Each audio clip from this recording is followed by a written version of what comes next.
Want die ramme wat in die kraaltjie staan hier af, hierdie 5 ramme het spesiale toekennings gekry. So hierdie eerste ram is 'n silwer meriete, so hy het in syfer aan sekere standaarde voldoen.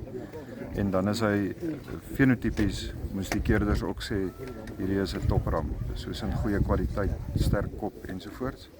En dan, daar is net 'n silwer meriete, maar die rooi bande wat jy sien is meriete ramme. So dit is waar die keerders basies dan nou net sê hierdie ram is fenotipies op die standaard van 'n stoetram, maar nie noodwendig op syfer. En hierdie een met die blou en die silwer band om. Ja, dit is maar wat die klapmense besluit.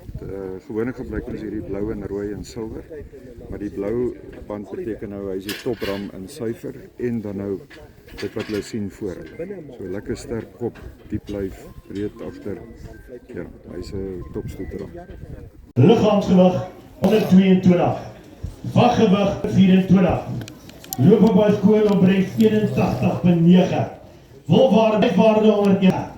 Jy vandag gery het vir 'n ram. Tyderat tegen die bagger 20, 20 tyderat tegen die bagger 22, 22 na tegen die bagger 5, 22 tegen 27 na, 27 na tyderat tegen die bagger 5, tegen die bagger 27 na 30, ja maar, tegen die bagger 5, tegen die bagger 35. Op 5 tyderat tegen die bagger 5, wat hier 35, roundering, hold on.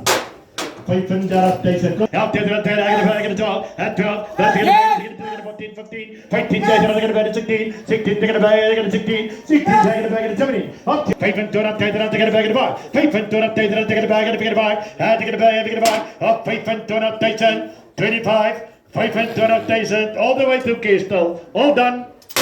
25.000 bye geluk.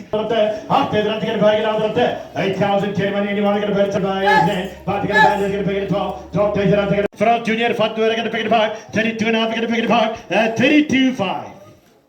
32.5 Willem, dis jou bord. Baie geluk. Kom gee hom 'n lekker hande klap hier.